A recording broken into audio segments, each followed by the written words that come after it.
IPL 2025 final day ಇವತ್ತು ಮುಗಿಯೋಕೆ ಬಂದಿದೆ. ಯಾರು ಬಂದರೂ ಹಿಸ್ಟ್ರಿ ಕ್ರಿಯೇಟ್ ಆಗುತ್ತೆ. ಯಾಕೆಂತಂದರೆ ಇದುವರೆಗೂ ಒಂದು ಸತಿನೂ ಕಪ್ ಗೆಲ್ಲದೆ ಇರೋ ಎರಡು ಟೀಮ್ಗಳು ಫೈನಲಿಗೆ ಬಂದಿರೋದು. ಒಂದು ಪಂಜಾಬ್ ಸೂಪರ್ ಕಿಂಗ್ಸ್ ಆದರೆ ಇನ್ನೊಂದು ರಾಯಲ್ ಚಾಲೆಂಜರ್ಸ್ ಬೆಂಗಳೂರು. ಎರಡೂ ಟೀಮ್ಗಳು 18 ವರ್ಷದಿಂದ ಒಂದು ಸತಿನೂ ಕಪ್ ಗೆದ್ದಿಲ್ಲ. ಏನು ಗುರು, RCB ಅವರು ಒಂದು ಸತಿನೂ ಕಪ್ ಗೆದ್ದಿಲ್ವಾ? ಆದರೆ ಯಾಕೆ ಇಷ್ಟೊಂದು ಫ್ಯಾನ್ ಫಾಲೋವರ್ಸ್? ವರ್ಲ್ಡಲ್ಲೇ ನಂಬರ್ 1 ಫಾಲೋವರ್ಸ್, ಹೈಯೆಸ್ಟ್ ಫಾಲೋವರ್ಸ್ ಇರೋದು ನಮ್ಮ RCB ಟೀಮಿಗೆ. ಬರೀ ಬೆಂಗಳೂರಲ್ಲ, ಕರ್ನಾಟಕ ಅಲ್ಲ, ವರ್ಲ್ಡಲ್ಲೇ ಹೇಳ್ತಿರೋದು. ವರ್ಲ್ಡಲ್ಲೇ ಹೈಯೆಸ್ಟ್ ಫ್ಯಾನ್ ಫಾಲೋವರ್ಸ್ ಇರೋದು ನಮ್ಮ RCB ಟೀಮಿಗೆ. ಯಾಕೆ ಇಷ್ಟೊಂದು ಫ್ಯಾನ್ ಫಾಲೋವರ್ಸ್ ಅಂತ ನೋಡೋದಾದರೆ RCB ಅವರು ಆಡಿರೋ 18 ಸೀಸನಲ್ಲಿ 10 ಸತಿ ಪ್ಲೇ ಆಫ್ ಹೋಗಿದ್ದಾರೆ, 3 ಸತಿ ಫೈನಲ್ಗೆ ಹೋಗಿದ್ದಾರೆ. ಇದು 4ನೇ ಸತಿ ಹೋಗ್ತಿರೋದು. RCB ಅವರು 3 ಸತಿ ಫೈನಲಿಗೆ ಹೋಗಿದ್ದಾರೆ. ಆ ಹಿಸ್ಟ್ರಿ ನೋಡೋದಾದರೆ RCB ಅವರು ಫಸ್ಟ್ ಟೈಮ್ ಫೈನಲಿಗೆ ಬಂದಿದ್ದು 2009ರಲ್ಲಿ. ಸೊ ಡೆಕ್ಕನ್ ಚಾರ್ಜರ್ಸ್ ಮೇಲೆ ಫೈನಲ್ ಮ್ಯಾಚ್ ಆಡ್ತಾರೆ. ಆ ಮ್ಯಾಚಲ್ಲಿ ಟಾಸ್ ಗೆದ್ದು ಫೀಲ್ಡಿಂಗ್ ಆಯ್ಕೆ ಮಾಡೋದು RCB ಅವರು. ಟಾಸ್ ಹೊತ್ತು ಫಸ್ಟ್ ಬ್ಯಾಟಿಂಗ್ ಆಡೋಕ್ಕೆ ಬಂದ ಓಪನರ್ಸ್ ಆ್ಯಡಮ್ ಗಿಲ್ಕ್ರಿಸ್ಟು ಡಕ್ಔಟ್ ಆಗ್ತಾರೆ. ಆದರೆ ಹರ್ಷಲ್ ಗಿಬ್ಸು ಫುಲ್ ಫೈನಲ್ವರೆಗೂ ನಿಂತ್ಕೊಂಡ್ಬಿಟ್ಟು ಹಾಫ್ ಸೆಂಚುರಿ ಹೊಡ್ತಾರೆ, 53 ರನ್ನು. ಹರ್ಷಲ್ ಗಿಬ್ಸ್ಗೆ ಸಪೋರ್ಟಾಗಿ ಆ್ಯಂಡ್ರೂ ಸೈಮನ್ಸು 33 ರನ್ ನೋಡಿದ್ರೆ, ರೋಹಿತ್ ಶರ್ಮಾ ಕೂಡ 24 ರನ್ ನೋಡಿದ್ದಾರೆ.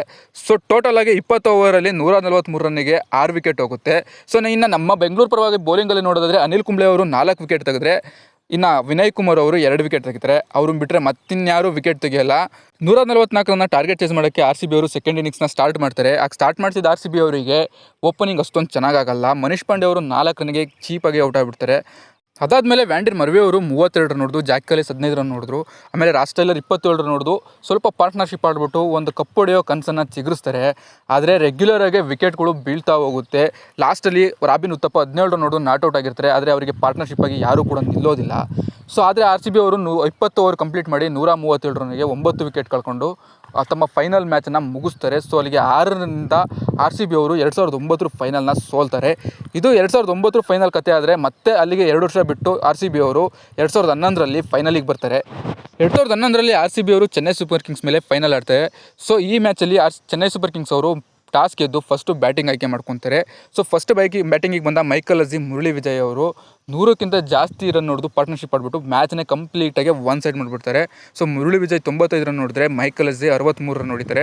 ಫೈನಲ್ ಆಗಿ ಚೆನ್ನೈ ಸೂಪರ್ ಕಿಂಗ್ಸ್ ಅವರು 5 ವಿಕೆಟ್ ನಷ್ಟಕ್ಕೆ 205 ರನ್ನ ಹೊಡಿತಾರೆ. ಸೊ ನಮ್ಮ RCB ಪರವಾಗಿ ಶ್ರೀನಾಥ್ ಮತ್ತು ಗೈಲ್ ಅವರು ತಲಾ 2 ವಿಕೆಟ್ ತೊಗೊಂಡ್ರೆ, ಮಹಮ್ಮದ್ ಮಾತ್ರ 1 ವಿಕೆಟ್ ತೆಗಿತಾರೆ. ಅವ್ರನ್ನ ಬಿಟ್ಟರೆ ಮತ್ತಿನ್ಯಾರು ವಿಕೆಟ್ ತೆಗೆಯಲ್ಲ. ಸೊ 205 ರನ್ನರ ದೊಡ್ಡ ಮೊತ್ತನ ಬೆನ್ನತ್ತಿದ RCB ಅವರಿಗೆ ಪ್ರೆಷರಿಂದನೇ ಏನೋ ಓಪನಿಂಗ್ ಅಷ್ಟೊಂದು ಚೆನ್ನಾಗಾಗಲ್ಲ. ಕ್ರಿಸ್ ಗೇಲ್ ಡಕ್ಔಟ್ ಆಗ್ತಾರೆ. ಮಯಾಂಕ್ ಅಗರ್ವಾಲ್ ಕೇವಲ 10 ರನ್ ನೋಡಿತಾರೆ. ಒನ್ ಡೌನಾಗಿ ಬಂದಿದ್ದ ವಿರಾಟ್ ಕೊಹ್ಲಿ ಕೂಡ 35 ರನ್ ನೋಡಿದ್ದಾರೆ. ಅದು ಕೂಡ 32 ಬಾಲಿಗೆ 35 ರನ್ ನೋಡಿದ್ದು. ಸೊ ಎಬಿ ಡಿವಿಲಿಯರ್ಸ್ ಕೂಡ ಫೇಲ್ ಆಗಿ ಹೋಗ್ಬಿಡ್ತಾರೆ. ಸೌರಭ್ ತಿವಾರಿ 42 ರನ್ ನೋಡಿದ್ದಾರೆ. 205 ರನ್ನ ದೊಡ್ಡ ಮೊತ್ತನ ಬೆನ್ನತ್ತಿದ RCB ಅವರು ಕೇವಲ 8 ವಿಕೆಟ್ ನಷ್ಟಕ್ಕೆ 147 ರನ್ನ ಮಾತ್ರ ಹೊಡಿತಾರೆ. ಈ ಸತಿ RCB ಅವರು ಒಂದು ದೊಡ್ಡ ಮೊತ್ತದಲ್ಲೇ ಸೋಲನ್ನು ಕಾಣ್ತಾರೆ. ಸೊ ಇದು 2011 IPL ಫೈನಲ್ ಕತೆ. ಆದರೆ ಮತ್ತೆ RCB ಅವರು 5 ವರ್ಷದ ನಂತರ 2016ರಲ್ಲಿ ಮತ್ತೆ ಫೈನಲಿಗೆ ಬರ್ತಾರೆ. 2016ರಲ್ಲಿ RCB ಅವರು ಸನ್ರೈಸರ್ಸ್ ಹೈದರಾಬಾದ್ ಮೇಲೆ ಫೈನಲ್ ಆಡ್ತಾರೆ. ಸೊ ಈ ಮ್ಯಾಚಲ್ಲಿ ಹೈದರಾಬಾದ್ ಅವರು ಟಾಸ್ ಗೆದ್ದು ಫಸ್ಟು ಬ್ಯಾಟಿಂಗ್ ಆಡ್ತಾರೆ. ಓಪನರ್ ಆದ ಡೇವಿಡ್ ವಾರ್ನರ್ ಮತ್ತು ಶಿಖರ್ ಧವನ್ ಕೂಡ ಒಳ್ಳೆ ಪಾರ್ಟ್ನರ್ಶಿಪ್ ಹೊಂದಿಗೆ. ಸೊ ಡೇವಿಡ್ ವಾರ್ನರ್ 69 ರನ್ ನೋಡಿದ್ರೆ, ಶಿಖರ್ ಧವನ್ 28 ರನ್ ನೋಡಿದ್ದಾರೆ. ಸೊ ಅವ್ರ ಜೊತೆಗೆ ಯುವರಾಜ್ ಸಿಂಗ್ ಕೂಡ 38 ರನ್ ಕೊಟ್ಟು ಒಳ್ಳೆ ಓಪನಿಂಗ್ ಕೊಟ್ಬಿಟ್ಟು ಸೊ ಒಂದು ಬೇಸ್ಮೆಂಟ್ ಮಾಡಿ ಕ್ರಿಯೇಟ್ ಮಾಡಿ ಕೊಟ್ಬಿಡ್ತಾರೆ. ಸೊ RCB ಅವರು ಆಲ್ಮೋಸ್ಟ್ 170ರಿಂದ 180 ರನ್ ಟಾರ್ಗೆಟ್ನ ಎಕ್ಸ್ಪೆಕ್ಟ್ ಮಾಡ್ತಿರ್ತಾರೆ. ಆದರೆ ಫೈನಲಲ್ಲಿ ಬೆಂಡ್ ಕಟಿಂಗ್ ಬಂದುಬಿಟ್ಟು 15 ಬಾಲಿಗೆ 39 ರನ್ ನೋಡಿದು ಟೋಟಲ್ ಆಗಿ 7 ವಿಕೆಟ್ಗೆ 208 ರನ್ ಟಾರ್ಗೆಟ್ನ ಸೆಟ್ ಮಾಡಿ ಹೋಗ್ತಾರೆ. ಸೊ ಇದು ಒಂಥರ RCBಗೆ ಶಾಕ್ ಅಂತಲೇ ಹೇಳ್ಬೋದು. ಯಾಕೆಂತಂದರೆ ಆ ಟೈಮಲ್ಲಿ 160 ರನ್ ಸ್ಟ್ರೈಕ್ ರೇಟಲ್ಲಿ ಬ್ಯಾಟಿಂಗ್ ಆಡೋದು ತುಂಬ ರೇರ್ ಅಂತಲೇ ಹೇಳ್ಬೋದು. ಆಡ್ತಿರಲಿಲ್ಲ ಅಂತಲ್ಲ, ಸ್ವಲ್ಪ ರೇರ್ ಅಂತಲೇ ಹೇಳ್ಬೋದು. ಸೊ ಎಕ್ಸ್ಪೆಕ್ಟ್ ಮಾಡಿದ್ಕಿಂತ 20-30 ರನ್ ಸ್ವಲ್ಪ ಟಾರ್ಗೆಟ್ ಜಾಸ್ತಿ ಆಯ್ತಾನೆ ಅಂತಲೇ ಹೇಳ್ಬೋದು. 209 ರನ್ ದೊಡ್ಡ ರನ್ನ ಟಾರ್ಗೆಟ್ನ ಬೆನ್ನತ್ತಿದ RCB ಅವರಿಗೆ ಓಪನಿಂಗ್ ಈ ಮ್ಯಾಚಲ್ಲಿ ತುಂಬ ಸಖತ್ತಾಗಿ ಸಿಗುತ್ತೆ. ಸೊ ಕ್ರಿಸ್ ಗೇಲ್ ಅವರು ಕೇವಲ 38 ಬಾಲಿಗೆ 70 ರನ್ ನೋಡಿದ್ರೆ, ವಿರಾಟ್ ಕೊಹ್ಲಿ ಅವರು 54 ರನ್ಗಳು ಹೊಡೆದ್ಬಿಟ್ಟು ಇಬ್ಬರು ಹಾಫ್ ಸೆಂಚುರಿ ಹೊಡ್ಕೊಂಡು ತುಂಬ ಚೆನ್ನಾಗೇ ಹೋಗ್ತಾ ಇರುತ್ತೆ. ಸೊ 10 ಓವರ್ 3 ಬಾಲ್ವರೆಗೆ 112 ರನ್ನಿಗೆ 1 ವಿಕೆಟ್ ಕೂಡ ಹೋಗಿರಲ್ಲ. ತುಂಬ ಚೆನ್ನಾಗಿ ಆಡ್ತಿದ್ದಾರೆ. RCB ಅವರು ಕಪ್ ಗೆದ್ದೇ ಬಿಟ್ಟರು ಅನ್ನೋ ಖುಷಿಲಿರ್ತಾರೆ.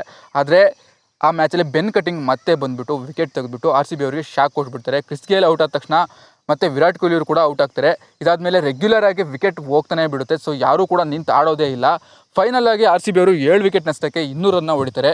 ಫೈನಲ್ ಆಗಿ 8 ರನ್ನಿಂದ ಕೇವಲ 8 ರನ್ನಿಂದ RCB ಅವರು ಫೈನಲ್ನ ಸೋಲ್ತಾರೆ. ಸೊ ಮತ್ತೆ ಫಸ್ಟ್ ಟೈಮ್ IPL ಟ್ರೋಫಿನ ಎತ್ತುವಂಥ RCB ಕನ್ಸು ಕೂಡ 2016ರಲ್ಲಿ ಕೂಡ ನನಸಾಗೋದಿಲ್ಲ. ಅದಾದಮೇಲೆ RCB ಅವರು 9 ವರ್ಷದ ನಂತರ ಮತ್ತೆ ಫೈನಲ್ಗೆ ಬಂದಿದ್ದಾರೆ. ಈ 4ನೇ ಸತಿ ಫೈನಲ್ ಆಡ್ತಿರೋದು 2020ರಲ್ಲಿ. ಸೊ ಈ ಸತಿನಾದರೂ RCB ಅವರ ಫಸ್ಟ್ ಟೈಮ್ ಕಪ್ ಗೆಲ್ಲುವಂಥ ಕನಸು ನನಸಾಗುತ್ತಾ ನೋಡಬೇಕು. ಸೊ ನನಸಾಗುತ್ತಾ ಏನೋ, ಈ ಸತಿ ಕಪ್ ಗದ್ದೆ ಗೆಲ್ತೀವಿ, ಈ ಸತಿ ಕಪ್ ಏನೇ ಇದ್ರೂ ನಮ್ಮದೇ. ಇಷ್ಟು RCB ಕತೆ. ಆದರೆ ಇನ್ನು ಪಂಜಾಬ್ ಸೂಪರ್ ಕಿಂಗ್ಸ್ ಕತೆ ಏನೋ ನೋಡೋಣ ಬನ್ನಿ. ಇದಿಷ್ಟು ಆರ್ ಸಿ ಬಿ ಫೈನಲ್ ಕತೆ ಆದರೆ ಇನ್ನು ಪಂಜಾಬ್ ಸೂಪರ್ ಕಿಂಗ್ಸ್ ಕತೆ ನೋಡೋಣ. ಸೊ ಪಂಜಾಬ್ ಸೂಪರ್ ಕಿಂಗ್ಸು ಇದು 3ನೇ ಪ್ಲೇ ಆಫ್ ಅವರಿಗೆ, ಹಾಗೆ 2ನೇ ಫೈನಲ್ಲು. ಹೌದು, ಫಸ್ಟ್ ಟೈಮ್ ಫೈನಲ್ ಕೂಡ ಆಡಿದ್ರು ಒಂದ್ಸತಿ.